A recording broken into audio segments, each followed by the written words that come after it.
जय हिंद साथियों, आप सभी का स्वागत है मेरे YouTube चैनल पर। पिछले वीडियो में हमने चर्चा की थी कि भूगोल विषय की किन किन शाखाओं का हम इस चैनल के माध्यम से अध्ययन करेंगे और किस प्रकार से मैं आप लोगों की सहायता करूंगा, या मैं ऐसा कहूं कि मेरा जो पढ़ाने का तरीका होगा उसमें कौन कौन से मापदंडों का मैं उपयोग करूंगा। जिस भी सज्जन को उस बारे में जानने की इच्छा है वो जाकर के उस वीडियो को देख सकता है। दोस्तों, हम शुरुआत करेंगे इंडियन ज्योग्राफी से। भारत का भूगोल शुरू करने से पहले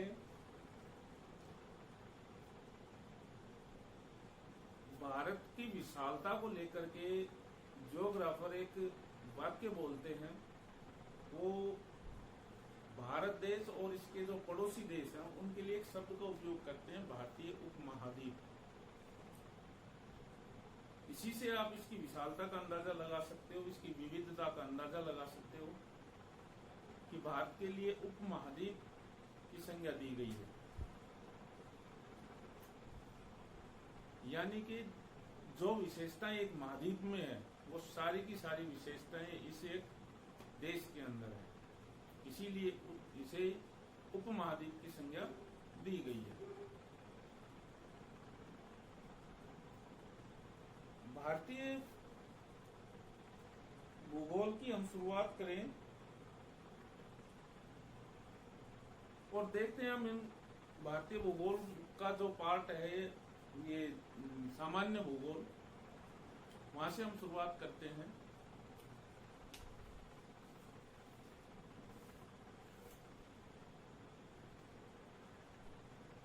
भारत की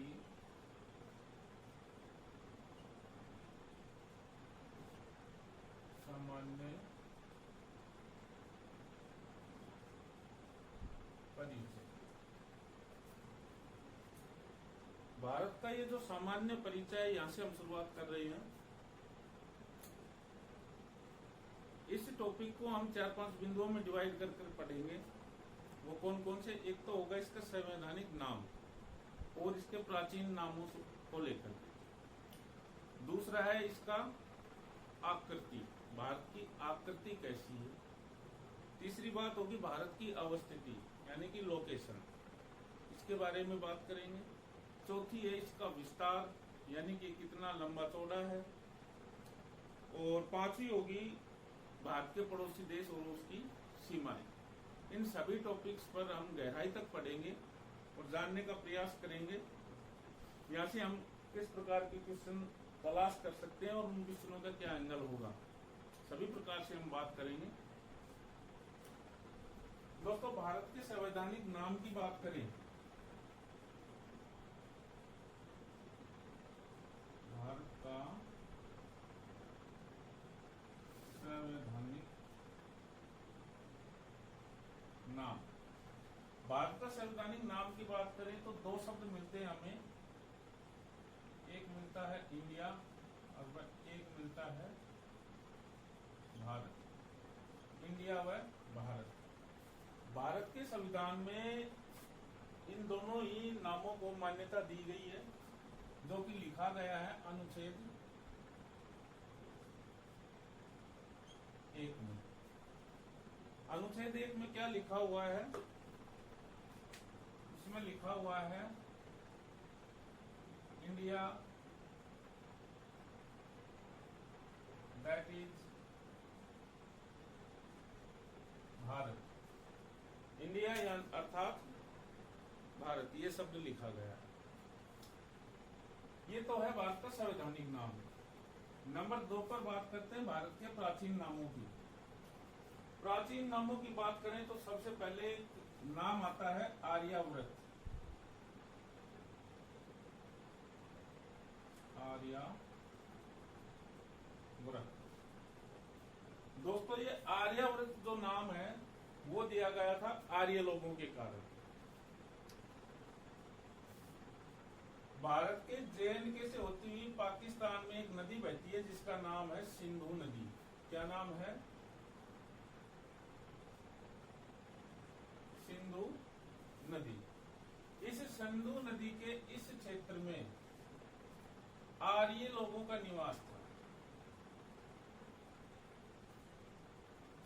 कौन थे भैया आर्य लोग, कहां से आए थे? इस बारे में विभिन्न विद्वानों के विभिन्न मत हैं। कुछ विद्वानों का कहना है कि ये जो आर्य लोग थे ये आए थे उत्तरी ध्रुव से, जैसे स्वामी दयानंद सरस्वती मानते हैं। कुछ लोगों का मानना है कि ये आए थे साइबेरिया, रूस से। उनमें से कुछ लोगों का मानना है कि आर्य लोग आए थे ईरान से, और ज्यादातर का मानना है कि आर्य लोग आए थे यहां से, मध्य एशिया से, जो कि द्रविड़ जाति के लोग थे।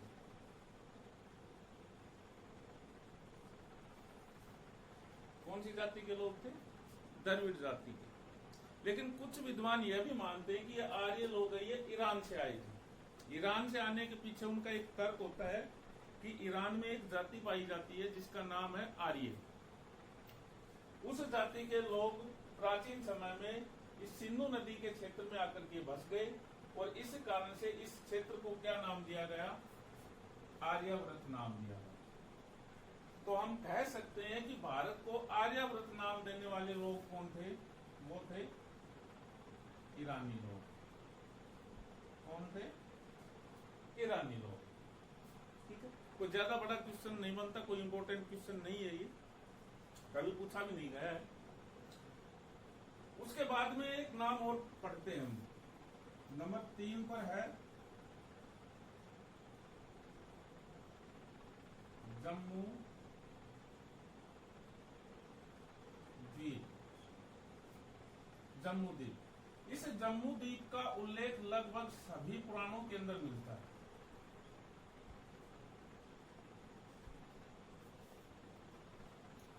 भारत का प्राचीन नाम है। जब आप रामायण पढ़ते हो, रामायण नहीं सॉरी वो उत्तर रामायण, तो उत्तर रामायण में एक वो भजन है, उसमें एक लाइन आती है, जम्मू द्वीपे भारत खंडे आर्यावर्ते। भगवान राम की जन्म स्थली के बारे में बताया गया है, वहां पर ये शब्द आता है। तो यानी कि त्रेता युग, उससे पहले का नाम है ये जम्मूद्वीप। और जामुन वृक्षों की अधिकता के कारण, जामुन वृक्षों की अधिकता के कारण इस क्षेत्र का नाम पड़ा था जम्मूद्वीप। ये हम पौराणिक भूगोल में पढ़ेंगे, ये लक्षद्वीप है, जम्मूद्वीप है, और भी 6-7 द्वीप है। तो प्राचीन नाम क्या मिलता है? जम्मूद्वीप। और उल्लेख कहां पर मिलता है इसका? सभी पुराणों के अंदर। 4 नंबर पर आता है आपका हिंदुस्तान।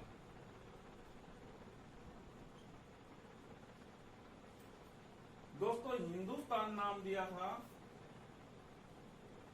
ईरानी लोगों ने या फारसी लोगों ने। फारसी क्या है? 1935 तक, 1935 तक ईरान का जो नाम है वो क्या था? फारस था। यानी कि 1935 तक ईरान का नाम क्या था? फारस था। इस कारण से यहाँ के निवासियों को फारसी कहा जाता था उस समय। इस समय हम ईरानी बोल देते हैं, यही अंतर है बस। तो ईरानी लोगों ने दिया था। ईरानी लोग एक्चुअल में क्या था कि ये जो आर्य लोग थे, इनके साथ इनके व्यापारिक संबंध थे। जब ये व्यापार के सिलसिले में ईरानी लोग यहां से यहां पर आए, तब इनकी लैंग्वेज है अरबी। क्या है? अरबी भाषा बोलते थे या फिर फारसी भाषा बोलते थे। कुछ क्षेत्रों में उर्दू का भी प्रयोग होता है। अरबी या फारसी भाषा बोलते थे। इस भाषा के कारण ये लोग स शब्द को है शब्द बोलते हैं। स शब्द को क्या बोलते हैं? इस कारण से इनके लिए ये जो सिंधु नदी थी ये हो गई हिंदू नदी।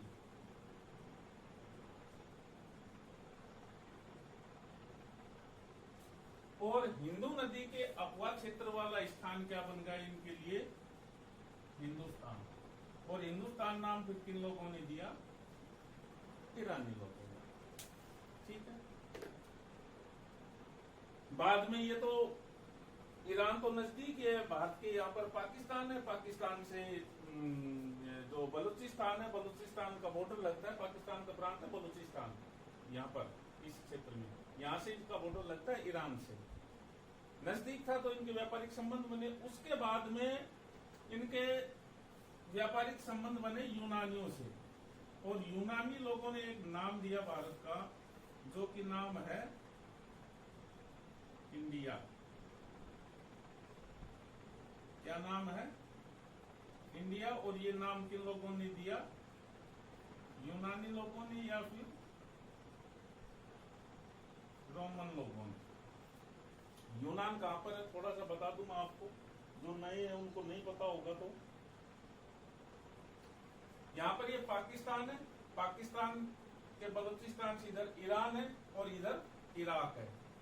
मान लीजिए ये वाला क्षेत्र पाकिस्तान है, यहाँ पर है आपका बलूचिस्तान, तो बलूचिस्तान से यहाँ पर लगा हुआ है आपका ईरान, यहाँ पर लगा हुआ है इराक, और ईरान और इराक की दोनों देशों की सीमाएं लगती है, वो है जिसको आप पहले बोलते थे तुर्की, और इस समय इस तुर्की का नाम हो गया है तुर्की। ध्यान रखना इस बात का, तुर्की का क्या नाम हो गया है? तुर्की। और तुर्की के पश्चिम में यहाँ पर इस क्षेत्र में यहाँ पर है भूमध्य सागर, और तुर्की के उत्तर में थोड़ा है काला सागर। तो भूमध्य सागर में यहाँ पर एक देश निकला हुआ है जिसका नाम है ग्रीस। क्या नाम है? ग्रीस। इस ग्रीस को हम वर्तमान यूनान कह सकते हैं। वर्तमान में यूनान जो देश है वो एग्जिस्ट नहीं करता है। जिस प्रकार से राजस्थान के मेवाड़, मारवाड़ और भी भारत की बहुत सारी रियासतों के जो क्षेत्र थे वो इस समय नहीं है, क्योंकि वो अलग अलग राज्यों और अलग अलग जो जिले बने उनमें वो समाहित हो गया, मूल रूप से अब वो नहीं है। उसी प्रकार से ये जो यूनान का जो क्षेत्र था वो आसपास के देशों में बट गया, कई देश बन गए वहां से। तो ये है ग्रीस। ये यूनानी लोग थे, इन्होंने इस सिंधु नदी को कहा था इंडस रिवर। क्या कहा इन्होंने? Indus river. और इंडस रिवर के अफवाह वाले क्षेत्र को इन्होंने क्या नाम दिया? इन्होंने नाम दिया इंडिया। इंडिया नाम किन लोगों ने दिया? यूनानी लोगों ने दिया। तो हमने मोटी मोटी बात क्या की? भारत के सामान्य परिचय में संवैधानिक नाम पढ़ा, इंडिया व भारत अनुच्छेद 1 में है। जम्मू द्वीप उल्लेख सभी पुराणों में। हिंदुस्तान नाम दिया ईरानी या फारसी लोगों ने, इंडिया नाम दिया यूनानी लोगों ने। और भारत का नाम भारत कैसे पड़ा? ये जो भारत नाम है ये पड़ा था राजा भरत के नाम पर। राजा भरत के नाम पर। ये भगवान राम का भाई भरत नहीं है, ये इनका पूर्वज है। कौन है? इनका पूर्वज भरत है। मैंने अभी बताए थे ना रामायण की वो एक चौपाई, वो उत्तर रामायण में वो गीत आता है, वो जम्मू द्वीपे भारत खंडे आर्यवर्ते, नगरी है अयोध्या नाम की, कुछ ऐसा भजन है। तो ये उनका पूर्वज था भगवान राम का। और ये राजा दुष्यंत और शकुंतला का पुत्र था। शकुंतला एक ऋषि कन्या थी जिसके साथ इस राजा दुष्यंत ने गंधर्व विवाह किया, और विवाह के पश्चात वहां से इसको छोड़ करके आ गया था, और ये गर्भवती हो गई थी। बाद में इसके एक पुत्र हुआ जिसका नाम था भरत। इस भरत के नाम पर भारत देश का क्या नाम पड़ा? भारत। ये तो था दोस्तों नाम को लेकर के कुछ चीजें। अगली बात करते हैं नंबर 2 पर, भारत की आकृति की।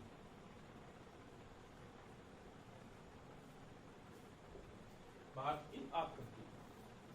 भारत की आकृति है वही पतंगाकार।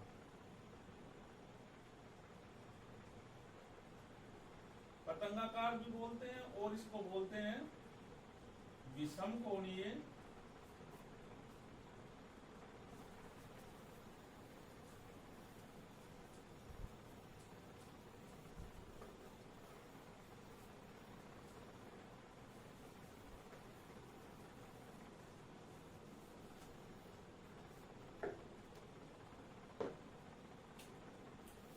बात करते हैं नंबर 2 पर, भारत की आकृति।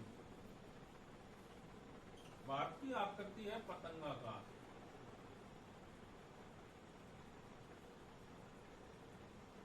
पतंग के आकार की। और दूसरी मिलती है विषम कोणीय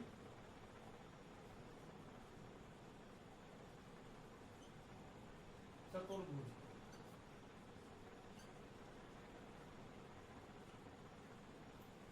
विषम कोणीय चतुर्भुज। तो बात करें भारत की आकृति की, तो पतंगाकार की आकृति की है। और ये जो विषम कोणीय चतुर्भुज है, भारत की आकृति विषम कोणीय चतुर्भुज है, ये आकृति बताई थी स्ट्रैबो महोदय ने। किसने बताई थी? स्ट्रैबो ने। कौन है स्ट्रैबो? यह एक यूनानी भूगोलवेत्ता है। यह वही स्ट्रैबो है जिसने जियोग्राफिका पुस्तक लिखी थी, बहुत बार एग्जामों में पूछी गई है। कौन सी पुस्तक लिखी थी? जियोग्राफिका। 17 खंडों में प्रकाशित हुई। और इस जियोग्राफिका पुस्तक में इसने विशेष रूप से एशिया और अफ्रीका महाद्वीप का वर्णन किया है और कुछ में यूरोप का भी वर्णन किया।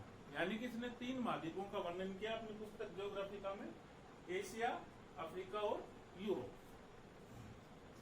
इससे आगे चलते हैं, आगे बात करते हैं। यहाँ पर थोड़ा अच्छे से समझना इस बात को।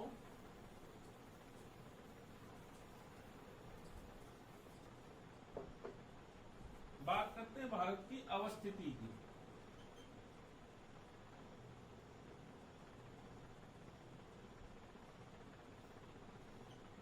अवस्थिति बोल दो या समझाने के लिए मैं स्थिति बोल दूं, एक ही बात है। भारत की अवस्थिति या स्थिति, इंग्लिश में बोलते हैं लोकेशन या लोकेटेड, कहां पर स्थित है।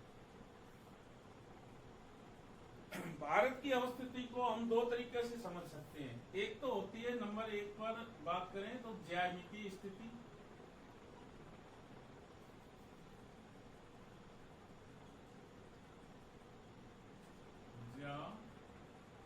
ज्यामितीय स्थिति। और नंबर 2 पर होती है भौगोलिक स्थिति। दोनों को समझो, दोनों में क्या फर्क है और क्या अंतर है। दोस्तों, जब हम भौगोलिक स्थिति की बात करते हैं तो हम कह सकते हैं जब हम किसी एक स्थान के बारे में बताने के लिए उस स्थान के आसपास के भौगोलिक परिदृश्य का उपयोग करें तो वो कैसी स्थिति बताते हैं हम? भौगोलिक स्थिति। और जब हम किसी स्थान के बारे में बताने के लिए अंक गणितीय या ज्यामिति का प्रयोग करें तो वो कैसी स्थिति को बताते हैं हम? ज्यामितीय स्थिति को। नहीं समझ में आया आप लोगों से? एक एग्जाम्पल से समझते हैं, अच्छी तरह समझ में आएगा आपको। मान लीजिए आप एक शहर में रहते हो और आपका एक दोस्त है जो कि किसी दूसरे कंट्री से, दूसरे समुदाय से है वो, और आपके साथ आपके स्कूल कॉलेज में वो पढ़ता है। एक दिन आपके दोस्त ने कहा कि भाई मैं आपके घर पर आना चाहता हूँ। तो आपने कहा कि भाई आओ भाई, स्वागत है आपका। तो उसने कहा कि भाई मुझे तुम्हारा घर तो बताओ कहाँ पर है, कहाँ पर लोकेटेड है, उसकी लोकेशन क्या है, उसकी स्थिति कहाँ पर है। तो आपने बताया कि भाई मेरा घर अशोक नगर का जो बस स्टैंड है उसके पास में एक तालाब है, बड़ा तालाब है। उस तालाब के सामने से एक गली जा रही है। उस गली में एक बगीचा है। उस बगीचे से आगे चलोगे तो एक पीपल का पेड़ है और उस पीपल के पेड़ के सामने एक व्हाइट कलर का मकान है और उस मकान के काला गेट लगा हुआ है और वही मेरा क्या है, मकान है। आपने बता दी स्थिति। आपने किन किन चीजों का उपयोग किया? आपने अशोक नगर के बस स्टैंड को बताया, आपने तालाब बताया, आपने गली बताई, आपने बगीचा बताया, आपने पीपल का पेड़ बताया, आपने घर का कलर बताया, आपने गेट का कलर बताया। यानी कि आपके घर के आसपास की चीजों के बारे में जानकारी दी, अपने घर की लोकेशन बताने के लिए। तो आपने कैसी स्थिति का प्रयोग किया? भौगोलिक स्थिति का। ज्यामितीय स्थिति क्या है इसको समझते इसी एग्जाम्पल के द्वारा। आपके दोस्त ने कहा कि भाई मुझे नहीं पता पीपल खाने की चीज है या क्या है, किसी घर का नाम है या किसी सरकारी बिल्डिंग का नाम है, क्या है मुझे नहीं पता। मेरे देश में तो पता नहीं क्या कहते हैं इस चीज को।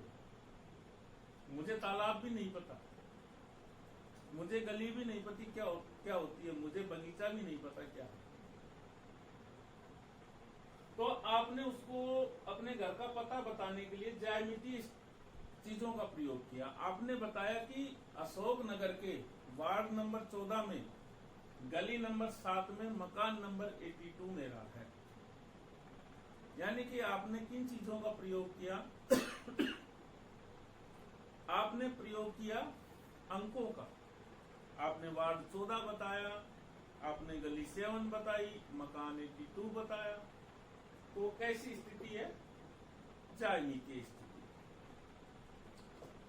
इसी प्रकार से यदि आपसे कोई भारत की भौगोलिक स्थिति पूछे,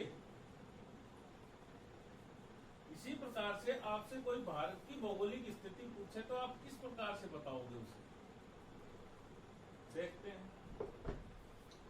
आप बताओगे कि भारत के उत्तर में, यहां उत्तर से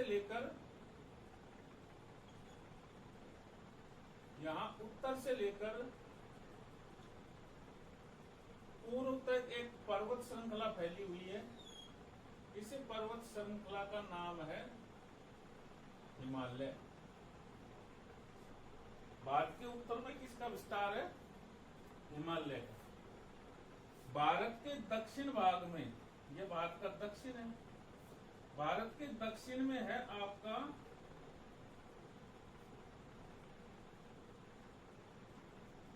हिंद महासागर।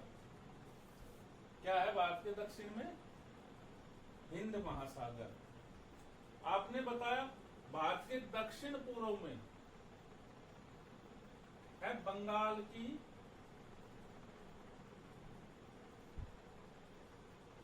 खाड़ी, बे ऑफ बंगाल है।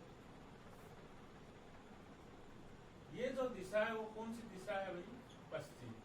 आपने बताया भारत के दक्षिण पश्चिम में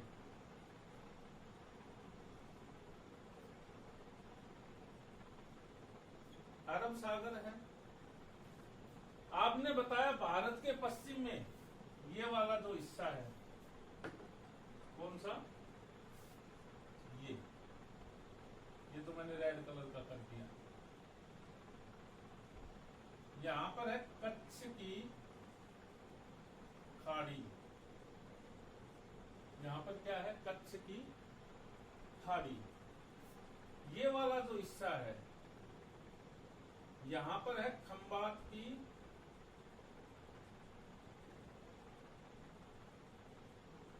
खाड़ी, जहां ये आपकी माही नदी वगैरह गिरती है, खंबात की खाड़ी है। और भारत का जो ये जो हिस्सा है, ये जो मैंने ग्रीन कर दिया है, इसको बोलते हैं कच्छ का रण। कच्छ का रण। रण क्या है? एक्चुअल में ये दलदली क्षेत्र है, ठीक है। ज्वार के समय इधर पानी भर जाता है और ये पूरा क्षेत्र क्या हो जाता है, दलदली हो जाता है। तो आपने किस प्रकार से डिफाइन किया भारत को, भौगोलिक स्थिति के बारे में कैसे बताया कि आपने बताया कि भाई भारत के दक्षिण में हिंद महासागर है, भारत के पूर्व में उत्तर में हिमालय है, भारत के दक्षिण पूर्व में बंगाल की खाड़ी है, भारत के दक्षिण पश्चिम में अरब सागर है, भारत के पश्चिम में कच्छ की खाड़ी है, खंबात की खाड़ी है और कच्छ का रण है। और क्या बता सकते हो, आप बता सकते हो कि भारत के पश्चिम दिशा में पाकिस्तान देश स्थित है। आप बता सकते हो भारत के उत्तर दिशा में चीन देश स्थित है, भारत के उत्तर दिशा में नेपाल देश स्थित है, भूटान देश स्थित है। आप बता सकते हो भारत के पूर्व में म्यांमार देश स्थित है। आप बता सकते हो भारत के पश्चिम भाग में बांग्लादेश स्थित है। और आप ये भी बता सकते हो भारत के दक्षिण में भारत का समुद्री सीमा से लगा हुआ एक देश है श्रीलंका। कौन सा देश है, श्रीलंका। भारत का समुद्री पड़ोसी देश श्रीलंका है। यहाँ पर लक्षद्वीप समूह है और यहाँ पर एक द्वीप देश है मालदीव। एक भारत का समुद्री पड़ोसी देश कौन सा है, मालदीव। अब बता सकते हो भारत की भौगोलिक परिचय में। और यहाँ पर भारत के दक्षिण में हिंद महासागर में ये श्रीलंका और भारत के बीच में खाड़ी है जिसको बोलते हैं हम मन्नार की खाड़ी। बहुत बार सवाल पूछा गया यहाँ से, मन्नार की खाड़ी। तो यानी कि भारत की भौगोलिक स्थिति की बात करें, यानी कि भारत के चारों तरफ की बात करें तो हमने बात की अरब सागर की, हमने बात की हिंद महासागर की, हमने बात की बंगाल की खाड़ी की, मन्नार की खाड़ी की, श्रीलंका की, बांग्लादेश की, म्यांमार की, नेपाल भूटान की, हिमालय की, चाइना की, कच्छ का रण, पाकिस्तान कच्छ की खाड़ी, खंबात की खाड़ी और अरब सागर। यहां से सवाल बनते हैं क्या आपके, वो थोड़ा देख लो। एक तो ये सवाल बनता है बंगाल की खाड़ी और अरब सागर की दिशा को लेकर के। यहां से वो क्वेश्चन पूछता है एग्जामिनर आपसे कि अरब सागर भारत की किस दिशा में स्थित है, एक चीज। दूसरा बनता है बंगाल की खाड़ी भारत की किस दिशा में। तो अरब सागर भारत की किस दिशा में है, दक्षिण पश्चिम दिशा में। ये दक्षिण दिशा है, ये पश्चिम दिशा है, इसके बीच में क्या है, अरब सागर। तो अरब सागर भारत से किस दिशा में, दक्षिण पश्चिम। बंगाल की खाड़ी किस दिशा में, दक्षिण पूर्व में। सीधा सीधा सवाल तो यही बनता है। इस क्वेश्चन का दूसरा आयाम यह हो सकता है कि भाई यह पूछ ले कि अरब सागर से भारत किस दिशा में है। ये अरब सागर है तो भारत किस दिशा में है, उत्तर पूर्व दिशा में। अरब सागर से भारत किस दिशा में है, उत्तर पूर्व दिशा में। बंगाल की खाड़ी से भारत किस दिशा में है, उत्तर पश्चिम दिशा में। उल्टा भी तो पूछ सकता है। एक सवाल यहां से पूछा जाता है इस मन्नार की खाड़ी से। एक तो सीधा पूछ लेता मन्नार की खाड़ी किन देशों के बीच, भारत और श्रीलंका। भारत से श्रीलंका को अलग करने वाली खाड़ी कौन सी है, मन्नार की। ये 3 क्वेश्चन बनते हैं यहां से। और ये लोकेशन जरूर ध्यान में रखना। कुछ लोकेशन का मैंने जिक्र किया था, उनके बारे में मैं बता दूं आपको। इस मैप में देख लो, मैंने जिक्र किया था अभी आपको ईरान का। तो ये भारत है पीले रंग वाला, ये पाकिस्तान है, और पाकिस्तान का ये जो हिस्सा है जो मैंने रेड कर दिया, यहां पर ये कंट्री है ईरान। यहां से आए थे ये आर्यन लोग यहां पर पाकिस्तान के इस हिस्से में। दूसरा बात किया था मैंने तुर्की का, जिसका वर्तमान नाम क्या हो गया, तुर्की है। ध्यान रखना इस बात का।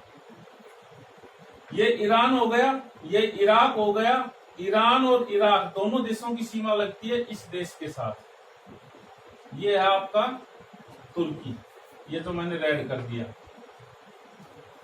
ये है तुर्की। और तुर्की से इधर है आपका भूमध्य सागर, और ये है ऊपर, ये वाला है काला सागर, और ये है भूमध्य सागर। और यहाँ पर ये एक देश निकला हुआ है, आप देखोगे यहाँ पर ये देश निकला हुआ, ये है ग्रीस, और यहाँ पर है रोम, ठीक है। और ये जो क्षेत्र था ना इतना, ये वाला, ये पूरा क्षेत्र उस समय कहलाता था यूनान। वर्तमान में यूनान एग्जिस्ट नहीं करता है। ये पूरा क्षेत्र क्या कहलाता था, यूनान।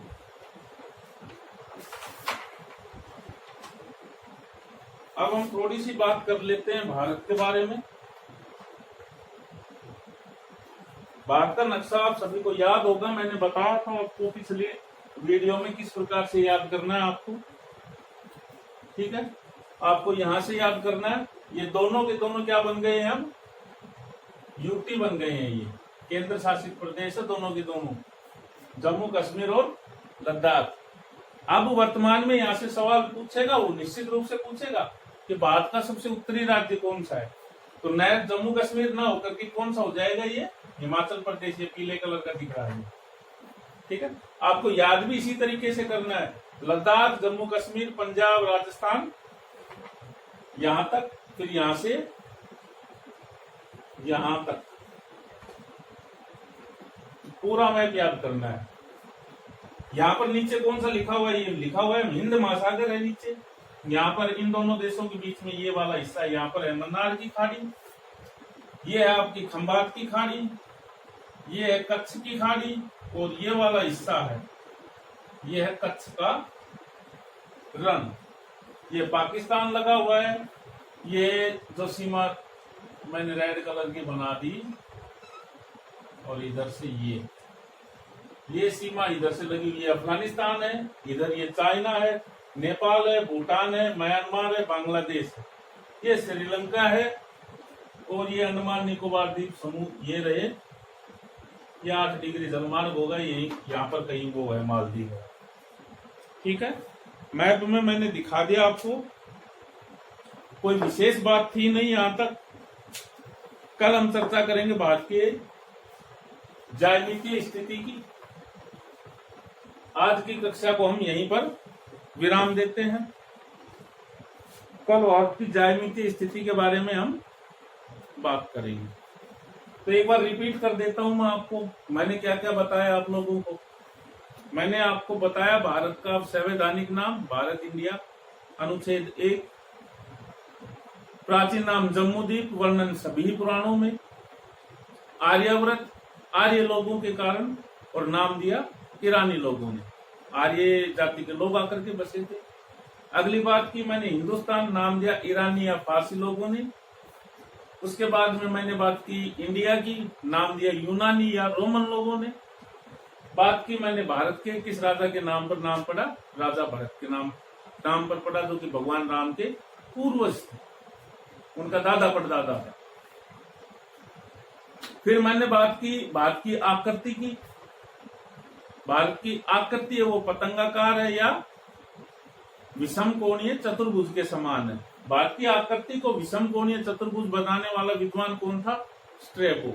वही स्ट्रेबो जिसने ज्योग्राफी का पुस्तक लिखी, 17 खंडों में लिखी, एशिया, अफ्रीका और यूरोप महाद्वीप का वर्णन की। एक पुस्तक और लिखी थी इसने, वो 48 खंडों में, वो मिली नहीं, लुप्त हो गई। उसके बाद में बात की मैंने भारत की भौगोलिक स्थिति की। भौगोलिक स्थिति में मैंने उत्तर में हिमालय पर्वत, दक्षिण में हिंद महासागर, दक्षिण पूर्व में बंगाल की खाड़ी, और दक्षिण पश्चिम में अरब सागर, पश्चिम दिशा में आपकी खंबात की खाड़ी, कच्छ की खाड़ी और कच्छ का रण, और दक्षिण में नीचे मन्नार की खाड़ी। ये जो अरब सागर है और ये जो बंगाल की खाड़ी है, ये हिंद महासागर का एक भाग है। एकमात्र महासागर है जो जिसका नाम किसी देश के ऊपर रखा गया, वो कौन सा है, हिंद महासागर है। ये थी भारत की भौगोलिक स्थिति। अब मिलते हैं आपसे अगली कक्षा में।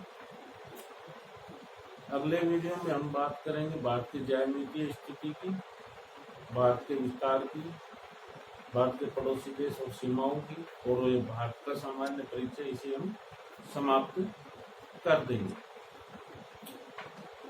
दोस्तों, वीडियो को लाइक कीजिए, शेयर कीजिए, सब्सक्राइब कीजिए और बेल आइकन के बटन को प्रेस कर दीजिए। मिलते हैं आपसे नेक्स्ट वीडियो।